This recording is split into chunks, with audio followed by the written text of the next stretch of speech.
오늘 에피소드 제목은 다소 자극적이죠?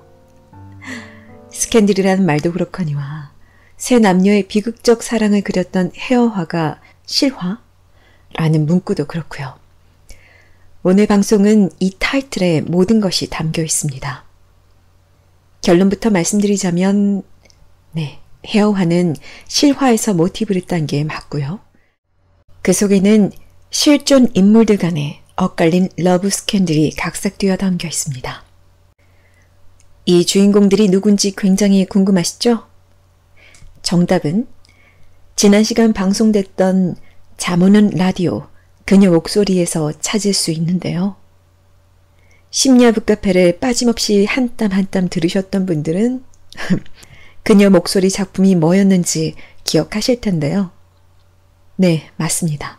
메밀꽃 필 무렵이었죠. 오늘 무비 스캔들의 주인공들은 바로 메밀꽃 필 무렵의 작가 이효석님과 관련 있습니다. 주인공들을 만나려면 우선 이효석 작가와 그 주변인들부터 살펴봐야겠죠? 그에 앞서 지금부터 시작할 이야기 속 예술가들은 지극히 인간적 측면에 입각해서 서술될 뿐 그들의 행보가 띠는 역사적 의의에 대해서는 언급하지 않음을 미리 알립니다. 자, 그럼 시작해볼까요?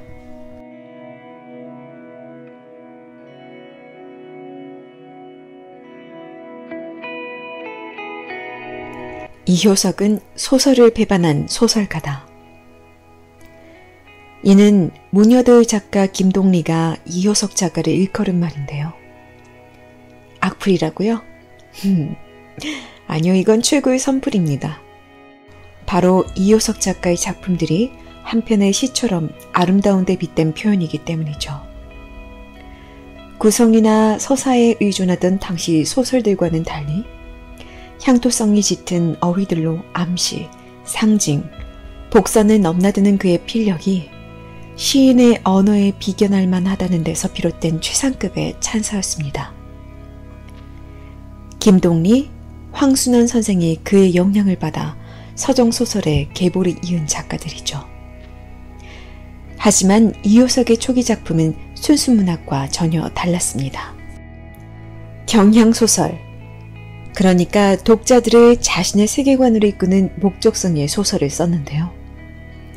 경성제대 법문학부 재학 시절 도시 유랑민의 비참한 생활을 고발했던 1928년작 도시와 유령이 그의 대표적 경향소설이죠.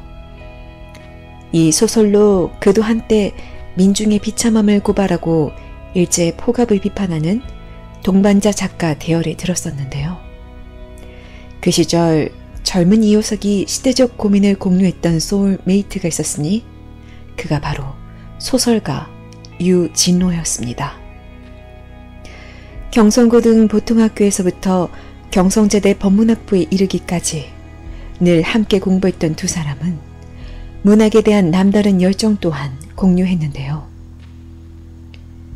하지만 이효석이 경성부호의 딸 이경원과 결혼한 후 창작보단 생계유지에 몰두하게 되면서 문학 청년이었던 두 사람의 열정도 전만치 못하게 되었는데요. 처가나 아내에게 가난한 작가가 아니라 떳떳한 가장이 되고 싶다며 백방으로 일자리를 찾았다는 그의 일화는 시대를 막론하고 예술가로 산다는 것이 얼마나 어려운 일인가를 재차 깨닫게 해주는 대목이죠. 생계비를 벌기 위해 영어 교사로 살아가는 이효석. 그의 삶이 평범한 교편 생활로 마감됐다면 우리는 시처럼 아름다운 향토적이면서도 이국적인 그의 작품들을 영영 만날 수 없었겠죠. 어느 정도 생활이 안정되기 시작한 1932년 그의 진면목이랄 수 있는 이효석표 서정문학이 드디어 세상빛을 보기 시작합니다. 그 후 1936년에서 40년까지는 그의 작품 활동에서 절정기라 할 수 있는데요. 이 4년 동안 탄생한 10여 편의 단편소설과 다수의 산문들 중 가장 눈에 띄는 것은 뭐니 뭐니 해도 메밀꽃 필 무렵이었죠. 초기작과 행보가 달라졌어도 다시 창작에 매진하게 된 것만으로도 기뻐했던 오랜벗 유진호. 그는 곧 이어 다가올 이효석의 가장 가슴 아픈 시간에도 묵묵히 곁을 지켜줍니다. 바로 아내의 죽음이었죠. 창작의 절정기를 가도하고 있던 1940년 어느 겨울, 아내 이경원과 젖먹이 아이마저 병으로 잃고만 이효석은 그 충격으로 방황을 시작했고 이때부터 작품 활동도 거의 하지 못했습니다. 오랜 벗의 위로도 상실감을 채우기엔 역부족이었죠. 지독한 공허감으로 세상을 표류하던 34살의 이효석. 그에게 운명처럼 한 여인이 다가옵니다. 네, 드디어 등장하는군요. 무비 스캔들 헤어화 편의 진짜 주인공, 바로 왕수복입니다. 24살 어린 나이에 노래 하나로 초선을 평정했던 여인, 왕수복. 평양 기생학교에서 기예를 배워 기생이 되었던 왕수복은 10대 중반이던 1933년 콜롬비아 레코드사에 음반을 주입하여 최초의 기생 출신 신민요 대중가요 가수가 되죠. 어떠세요? 이 캐릭터 어디서 본 듯하죠? 왕수복을 모티브로 탄생한 인물이 바로 헤어화의 천우희, 그러니까 서연이죠. 자, 헤어화의 삼각관계 인물 중 한 명의 베일이 벗겨졌는데요. 서연희의 모델이 된 왕수복. 그 시절 인기가수 투표에서 1등을 차지할 정도로 선풍적인 인기였다니 그녀의 명성이 요즘 아이도 못지않았음을 짐작할 수 있는데요. 하지만 그 기쁨도 잠시. 조선의 미녀로 꿈을 펼치려 했던 왕수복은 일제의 포갑으로 우리말 노래 가사를 쓰지 못하게 되자 은퇴를 결심하며 시르에 빠지게 됩니다. 각자의 이유로 상실감에 빠져있던 이효석과 왕수복. 그리고 그 상실감의 탈출구를 찾기 위해 일본에 건너갔던 두 사람은 우연한 만남 끝에 그렇게 서로의 아픔을 알아보며 마음을 열어갑니다. 이미 이효석의 소설에 깊이 매료되어 있던 왕수복은 10살이라는 나이 터울과 지성의 온도차를 은근히 근심하기도 했다죠. 그래서일까요? 이효석에게 종종 이런 말을 하곤 했다는데요. 나는 늘 걱정이에요. 당신과 대화할 때 나의 지식이 짧아서 혹여 답답해할까봐. 그리고 당신 친구들과 함께하는 자리에서 천하고 무식한 기생애인으로 여겨져 당신이 나를 잠시라도 부끄럽게 여길까 봐서요. 당대 서정문학을 이끌던 이효석의 대답은 어땠을까요? 태양이 그대를 버리지 않는 한 나는 그대를 버리지 않겠노라. 파도가 그대를 위해 춤추기를 거절하지 않는 동안 나뭇잎이 그대를 위해 속삭이기를 거절하지 않는 동안 내 노래도 그대를 위해 춤추고 속삭이기를 거절하지 않겠노라. 아, 이런 대답 흔치 않은 감동이죠? 비록 자작시가 아닌 그 유명한 휘트만의 시를 인용한 것일지라도 말이죠. 그리고 자신의 일심을 증명이라도 하듯 그는 친구인 유진호에게 왕수복을 소개하기도 합니다. 타국에서 시작된 치유의 역사는 고국의 땅 평양에서도 이어지지만 상중이었던 이효석은 왕수복과의 사랑을 쉽사리 드러내지 못하는데요. 왕수복의 언니가 하던 다방에 들러 그녀를 그저 물끄러미 바라보다 돌아가곤 했다는 이효석. 불꽃 같은 나이의 여자에게 그의 조심성은 야속함으로 비춰질 뿐입니다. 내가 수화기를 들기까지 얼마나 많이 고민하고 걱정했는지 아세요? 오래오래 가슴 뛰는 터널을 지나온 것 같아요. 다방 한켠에서 서양 고전음악에 젖어있는 모습을 본 뒤에 잊어버리려고 하면 할수록 당신 얼굴이 떠올랐어요. 야윈 모습, 휑한 눈이 아프도록 내 가슴을 헤집고 들어왔어요. 서러운 여인의 통화에도 아마 이효석은 아무 대답을 할 수 없었을 겁니다. 그의 고뇌를 알아차리기라도 한 걸까요? 어느 날 이효석의 제자들이 왕수복을 찾아옵니다. 선생님이 사모님과 아이를 여의고 난 후 극도로 몸이 쇠약해졌으니 힘겨운 사랑으로 그를 내몰지 말아달라고, 그를 사랑하지 말아달라고 부탁하는 제자들에게 왕수복은 예인다운 답을 남깁니다. 마음이 약해지고 정신이 허기지고 삶이 힘겨울수록 사랑이 필요한 거 아닐까요? 교수님은 사랑을 해야 더 건강해지세요.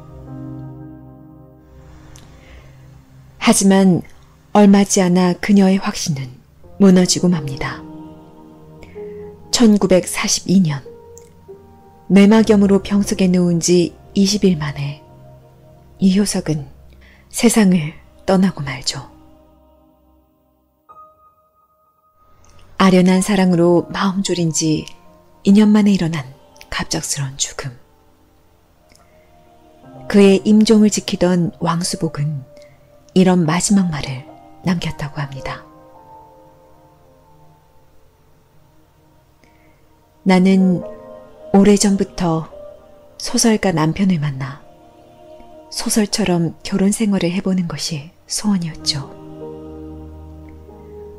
꿈처럼 당신을 만나고 나는 그 꿈속에 들어가 2년을 살았습니다. 내가 태어나 오로지 존경하고 사랑했던 유일한 사람이었습니다. 당신의 교양과 인격을 생각한다면 나는 감히 당신 곁에 잠시 머물기도 벅찬 존재였죠. 짧았지만 나를 깊이 아껴줘서 고맙습니다. 그런데 왜 당신은 나를 좋아하였을까요? 돌아간 아내에게서 느꼈던 모습과 향기를 나에게서 느낀 것 같다고 당신은 말씀하셨지만 그것은 아내에게 미안해서 그러신 것일 겁니다. 당신은 정말 나를 사랑하셨나요?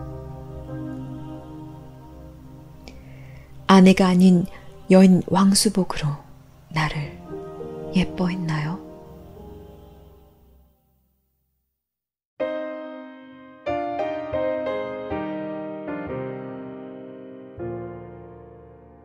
Home, no more home to me, whither must I wander? Hunger, my driver, I go where I must. 영화보다 더 영화 같은 사랑 이야기 어떠셨나요? 사실 이 비하인드 스토리를 풀어내기 전 고민이 앞섰는데요. 그도 그럴 것이 일제 치하라는 암울한 역사가 이들 사랑의 배경이 되는지라 그 사랑이 다분히 현실 도피적이라는 비난을 받을 수 있기 때문이죠. 실제로 이효석 작가를 두고 어려운 시절 원두커피를 마시고 쇼팽을 연주한 호사스런 에고이스트라 보는 시각들이 있기도 하고요. 하지만 앞서 언급했듯 저는 사랑의 단면을 보여준 그들의 러브스토리에 집중하기로 했습니다. 한여름밤의 꿈 같던 왕수복과의 사랑을 죽기 전 플리피라는 작품으로 남긴 이효석의 감수성이 시대적, 상황적 비운을 뛰어넘어 지금도 절절히 전달되기 때문인데요. 왕수복과의 실제 사랑 이야기를 담은 이 플리피라는 작품에서 주인공 준보가 옥실에게 휘트먼 시를 읽어주는 장면만 봐도 그가 얼마나 깊이 그녀를 가슴에 품고 있었는지 짐작할 수 있죠. 근데 그거 아세요? 진짜 이야기는 아직 시작도 안 했다는 거. 그게 오늘 에피소드 시작점으로 기억을 더듬어서 잘 곱씹어 보시면 헤어화의 모티브가 된 러브스토리를 찾는 거였는데 이효석과 왕수복의 이야기는 헤어화와는 약간 다르죠? 무엇보다 연적이 등장하지 않잖아요. 자, 그럼 우리 본격적인 헤어화 비하인드 스토리는 다음 시간에 이어보도록 할까요? 네, 언젠가는 이효석과 왕수복의 사랑 이야기를 담은 영화도 나왔으면 하는 개인적인 바람을 가져보면서 오늘 이 시간 마무리하도록 하겠습니다. 저는 다음 시간 더 드라마틱한 러브스토리로 찾아오겠습니다. Twitter